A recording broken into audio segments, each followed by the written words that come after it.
Coherence is a movie about a group of friends having dinner on the night a comet passes by Earth, and the comet causes strange things to happen. As always, you should watch the movie before watching this video because I am going to spoil the entire movie.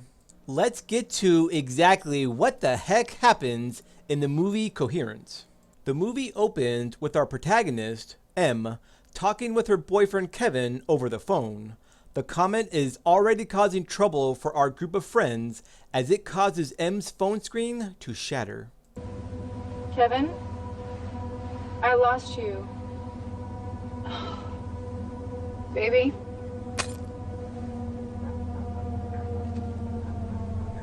You gotta be kidding me.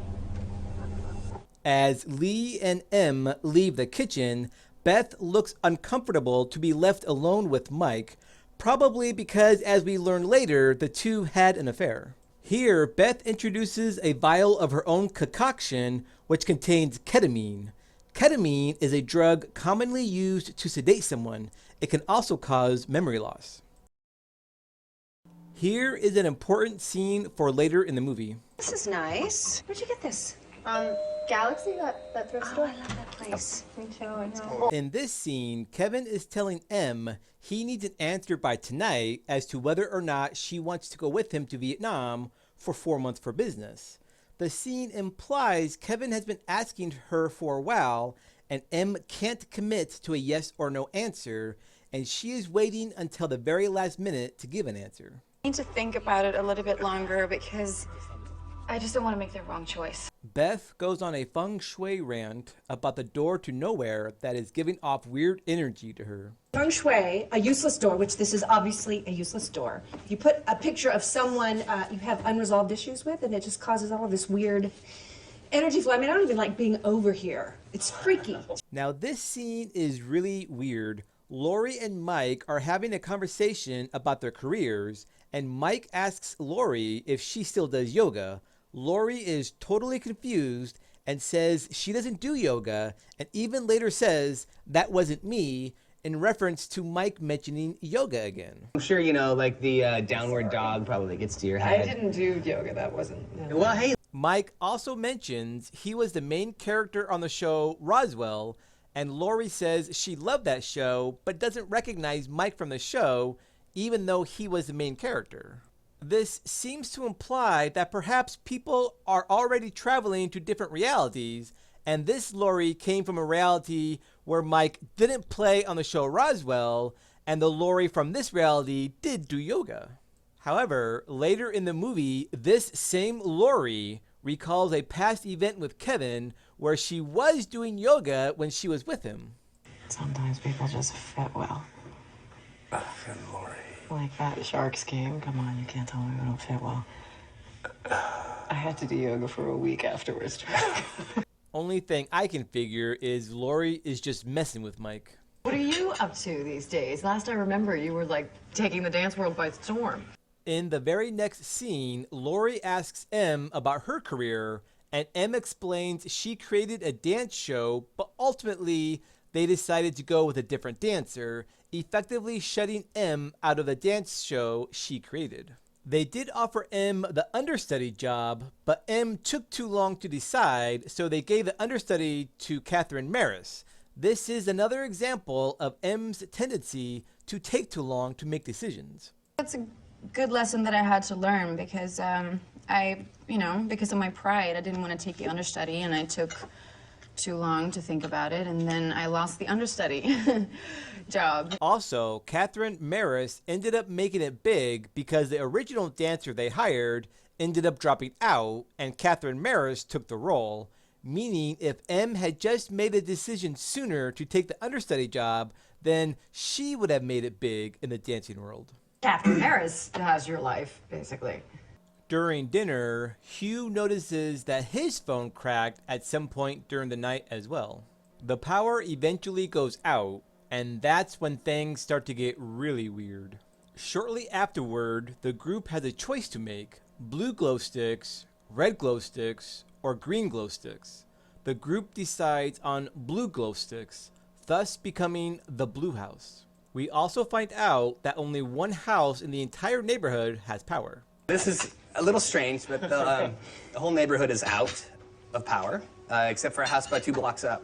Mike says it's possible the other house has power because they have a generator, then says his house also has a generator, setting up that the two houses are one and the same. It could be a generator. Yeah, it could be a Jenny, it could be, I don't know, maybe they're just off the grid bastard. Well, apparently we have a generator. Hugh says he wants to go to the other house to use their phone. Amir decides to go with him. Now here is where things might start to get a little confusing. Whenever someone visits the other house, that version of them is never seen again. Right now we have only seen a single version of everyone, so I will refer to these starting people as 1. Hugh 1 and Amir 1 leave the house and are never seen again. Someone bangs on the quote door to nowhere. This is actually a Hugh from another reality that we never meet. You know, this shelf next to the front door was bugging me while I was watching this movie because in some shots there would be a set of keys on the first hook, other times the keys were on the middle hook, sometimes a pair of sunglasses were on the shelf, sometimes it was a candle. I thought maybe it had something to do with the plot, like maybe things were changing depending on which house we were at. But as we can see from this scene, the state of the shelf changes on each cut, meaning this is all just a continuity error. Eventually, Amir and Hugh ring the doorbell. Amir is carrying a lockbox and Hugh has a cut on his forehead. This is not the Amir and Hugh we saw leave the house earlier. This is Amir 2 and Hugh 2. Everyone else is still the same people we started the movie with. In the box is a ping pong paddle and pictures of everyone in the house with numbers written in red ink on the back. The red ink shows this box came from a red house. We don't know which color house Amir 2 and Hugh 2 came from. At this point, the group argues for several minutes about what is happening and what exactly Hugh saw. It all culminates with Kevin finding a note on the door, which is the exact same note that Hugh had just written. It's at this point it seems like time travel. Hugh and Amir visited the future version of Mike's house when it had power, and the house they left from did not. Hugh's future self left the note that present Hugh had just written. As we find out later though, that's not what is happening at all. What's happening is every time someone makes a decision, it creates a different reality. Imagine you wake up tomorrow and when deciding which kind of cereal you want to eat for breakfast, your choices are Cheerios or cornflakes. If you choose Cheerios, you created a reality in which you chose Cheerios. However, another reality was also created in which you chose cornflakes. This means there are an infinite number of realities based on choices everyone makes. The theory the movie presents is that quantum decoherence keeps these realities from interacting with one another. The comet is breaking down the wall between realities, allowing the realities to converge. Hence the name of the movie is Coherence, and the theory is decoherence. Hugh has a choice to make, regular Band-Aid or cloth. He chooses cloth. Whatever. Cloth. Here we can see everyone's number. Lee, Hugh, and Mike are 1. Lori is 2. Beth and M are 4. Amir 5. Kevin 6. Eventually, Lori, Mike, Kevin, and M decide to go to the other house. This means we never see Hugh 2 or Amir 2 again. We also never see Beth 1, Lee 1, or the original house we started in. On their way back to their house, our group encounters another group of Lori, Mike, Kevin, and M. But this group is wearing red glow sticks. This shows that in many realities, the groups are doing things very similarly, but with slight differences. Here's where the movie gets even more confusing. When our group of original people from group 1 arrive back at their house, it's not their house. We are now in a house in a completely different reality, meaning we left everyone else from group 1 and group 2 back in a different reality. It's just a coincidence that so far this reality has matched up almost exactly with the events from the other reality. For simplicity's sake, I'll refer to this new reality as Reality 3. The Lori, Mike, Kevin, and M from Reality 3 left the house and are never seen again. And our group from Reality 1 has taken their place. Beth and Lee are the only people who haven't left their reality, meaning the Beth and Lee we are now with are from Reality 3, and thus are Beth 3 and Lee 3. We have never seen this Amir or Hugh before, and thus they are Amir 4 and Hugh 4, and they are from a completely different reality we have never seen. In this scene, Amir looks confused and worried when the group mentions that it was the other group that had red glow sticks, because he expected Lori and the rest to have red glow sticks because the house he came from was a red house. Shortly afterwards, Hugh signals to Amir to look at the box of glow sticks, which shows that only the blue box of glow sticks has been opened. It's at this point Amir and Hugh realize they are in the wrong house, which prompts them to leave later because they think they can get back to their house, which, as we find out later, that will be nearly impossible. So there are two separate realities, and presumably until the comet passes. After Hugh reads the book from his brother, the group mostly understands what is happening, but they think there are only two realities going on. They don't yet know it's an infinite number of realities. This is why everyone keeps going to the other house, thinking they can return to their own reality afterwards. Mike is apparently violent or doesn't think straight when drunk, and he's worried the other Mike is drunk and is going to kill him and his friends. Amir and Hugh, thinking the other house is the house they belong to, try and talk him out of it because they are worried this Mike is going to kill their friends. Eventually, the group comes to the conclusion that the other Beth is sleeping, and since she's the one who thought about the book in Hugh's car, they figure the other group doesn't yet know what's going on. The group wonders if the other house isn't exactly like them. What if the other group is the dark side of them? Mike comes up with a plan to prevent the other group from getting the book, which would prevent them from understanding what is happening. His plan is to blackmail the other Mike into silence by threatening to tell their Hugh about the affair Beth and Mike had. But if you took enough of it, isn't it true that you would have hallucinations? You would have to have a massive dose. You would have to take the entire bottle. Okay, fine. But is it true? Yes. Okay. Does this scene sound familiar? Hey, where'd you get this? This is so cute. Oh, I got it at Galaxy, that thrift store. Oh, I love that place. That's great. They have such cute stuff. This is the same conversation Beth and Lee had at the beginning of the movie, but in the other reality. This Beth and Lee haven't had this conversation yet. This is when M starts to think something weird is going on, but Kevin doesn't think anything of it because he wasn't there when the original Beth and Lee talked about this.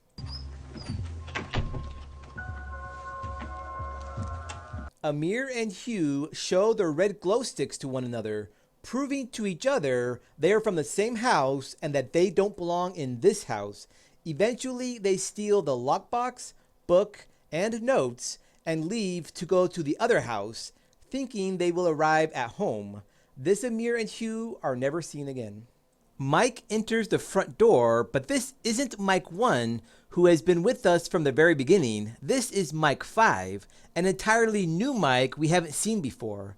We also have never seen his reality, nor anyone else from his reality. Now, the only people who have been with us from the very beginning are Lori, Kevin, and M. Mike had a choice to make while he was at the other house: break into Hugh's car and steal the book, or just leave the note. This Mike left the note. Note that Amir is putting an oven mitt in the lockbox, meaning in this reality, an oven mitt was found in the lockbox. Yet in the original reality we started out in, they found a ping pong paddle in the lockbox. Not much happens for a while until the power goes out again, then the sound of glass breaking comes from outside the house. The group investigates and finds that Hugh's car has been broken into. This is a Mike from yet another reality who decided to try and steal the book from Hugh's car instead of leave a note. Shortly afterward, M goes to her car to get a ring that has sentimental value for her relationship with Kevin.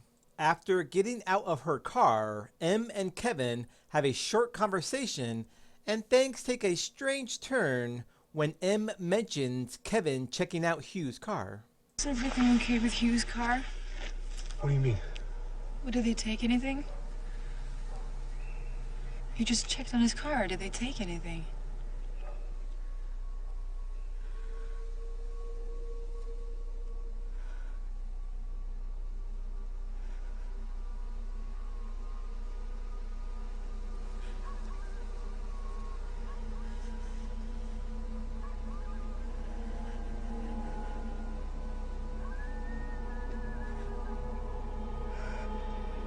The Kevin she just hugged and was speaking with is actually yet another Kevin from an entirely different reality we have never met before. Kevin realizes he's in the wrong reality and leaves.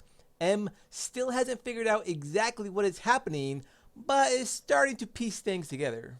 M goes back in the house and shows Kevin the ring she put on. Even though she just got finished explaining to the Kevin outside the significance of the ring, this Kevin looks unimpressed and doesn't seem to recognize it, proving this Kevin is not the Kevin she was speaking with outside. Shortly afterwards, yet another Amir and Hugh from a completely different reality come back to the house.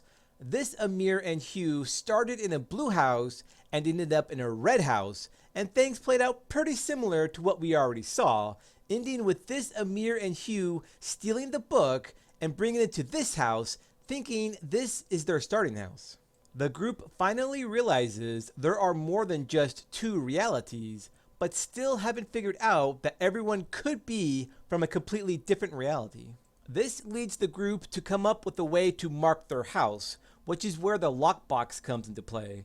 Everyone rolls a single 6-sided die, the number of which is then written on the back of their photo. They write the number with the same color ink as the glow stick box they opened, and they place a random object in the box. This creates a lot of randomness, which would be nearly impossible to duplicate. Thus, they have uniquely marked this house. Only problem is, only Beth and Lee are from this house.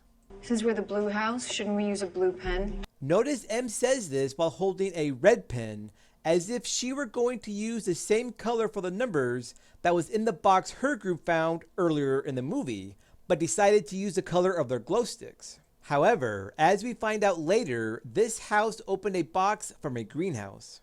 What's interesting is when Lee returns with the box, the key is on a keyring with a purple tag. In the beginning of the movie, Mike takes out a key that also has a purple tag to open the lockbox with. He then takes the key out and places it on the table. He then takes out a paper clip and pretends to open the lockbox with that. Mike never tells anyone about the key. Maybe Mike knew something was fishy the entire time, but didn't want to alarm anyone. When talking about putting a random object in the box, Amir and Hugh start to list random items. Lee suggests the oven mitt, because that's what her group found in the box. Then M says a ping pong paddle, expecting Amir to recognize why she chose that item in particular, but it doesn't register with him. This is M starting to realize that maybe Amir isn't from this house. I wonder how different those numbers are from the first box. Let me check. Where's my calculator? Let's see. So if there's 8 of... Everything finally falls into place for M. She wrote numbers down in this book in red earlier back at her house. In this house, her other self wrote different numbers down in green. There's 3. There's 5,038,848 possible numbers. So that's the third. This Hugh's phone is not broken. M is a visitor in this house. M asks everyone what number was written on the back of their pictures from earlier and compares their answers to both the green numbers from this reality and the red numbers from her reality to determine who is from this reality, who is from her reality and who came from a different reality altogether. M then explains her findings to Mike and her theory about the dark zone between the houses. And I think that we need to find our way back to our house before the comet passes. M doesn't know Mike left earlier to blackmail his other self. She thinks this is the Mike from her reality. It also explains why Mike was acting weird during this scene, because when she was showing him the notepad with everyone's numbers, he realized his number didn't match either. A note is slipped under the door, which is the blackmail note Mike sends to his other self to prevent the other house from finding out about the book. But again, the Mike leaving this note is a completely different Mike we have never met before. This is also the scene where we find out about Mike and Beth having an affair, and as Mike so nonchalantly put it, Hugh, do you not understand what I'm saying? This all started tonight, and if there are a million different realities, I have slept with your wife in every one of them. The group gets into an argument and Mike asks Hugh if his phone is broken. Hugh shows his phone isn't broken, and Amir isn't fazed by this because he and this Hugh came from the same reality where Hugh's phone didn't break. But everyone else is shocked by this because they came from realities where his phone did break. Here, the box, the first box that we got, we had a random item. What was your random? What the fuck does this have to do with anything, Mike? Answer him. The stapler. No. What? We had an oven mitt. And ours was a ping pong paddle. What? Mine was a napkin. Hugh says the random item in his box was a stapler. Amir doesn't say anything because, again, he comes from the same reality as Hugh, and a stapler was found in their box. Beth and Lee disagree and said they found an oven mitt in their box, showing they come from the same reality. M says ours was a ping pong paddle, and neither Kevin nor Lori disagree, showing that they came from the same reality, which is the same reality we started the movie in. Mike says his box had a napkin, showing he is from yet a different reality and is alone in this one. This whole night we've been worrying. There's some dark version of us out there somewhere. What if we're the dark version? After Hugh attacks Mike, he asks M, what if the dark version of themselves has been them all night? Shortly afterwards, a Mike from a greenhouse bursts through the door, angry that the other Mike sent that letter and caused a fight over at his house. But of course, this is a Mike we have never met before, and the Mike being attacked isn't the one who sent that note. Fun fact about this scene, the actor playing Mike, Nicholas Brendan, who of course played Xander on Buffy the Vampire Slayer, has a real-life twin brother, Kelly Donovan, who is credited as extra in this movie.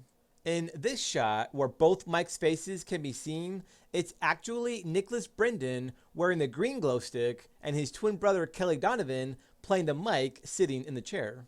M decides to leave this reality because maybe Mike was right. Maybe they are the evil versions and there's a reality out there with good versions of themselves. Also, her friends are fighting, Mike is injured. Kevin didn't assure her things were all right between them and is now trying too hard to comfort Lori. Upon opening the door, she sees yet another note left on the door by yet another Hugh, confirming her thoughts that this reality is a lost cause and is going to get worse and worse. M visits several different realities but sees her friends all fighting or taking hostages, and even one reality where it appears Kevin and Lori are dating. Finally, she comes to a reality where all of her friends are laughing and getting along, and the M and Kevin in this reality seem to be really close. RM decides this reality is her new home. Now to take out this reality's M. Should we get the glow sticks to take outside? We're not going to a raid. This reality has never opened the box of glow sticks, meaning they never lost power, which also means no one ever went to visit the other house because they had no need to. All people in this reality are from this reality. RM steals Beth's vial of ketamine, then smashes Hugh's windshield with a baseball bat to lure everyone outside. While this reality's M goes to her car to get the ring from the glove box, RM uses the ketamine to knock her out, places her in the trunk of her car, and takes her sweater.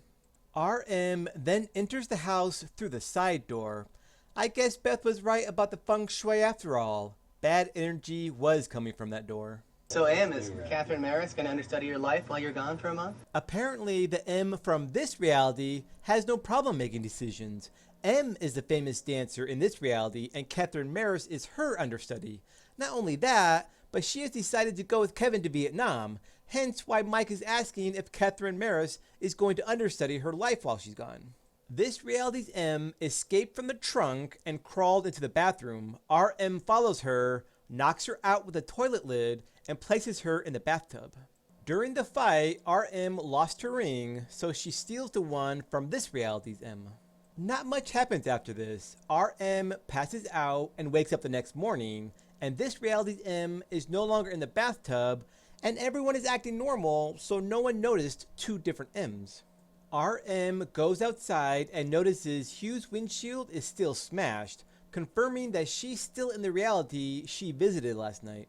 And now for the last and most confusing scene of the movie.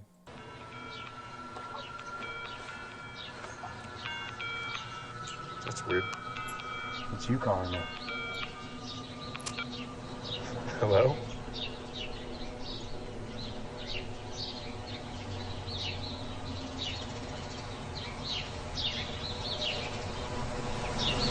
Both M's still exist in this reality.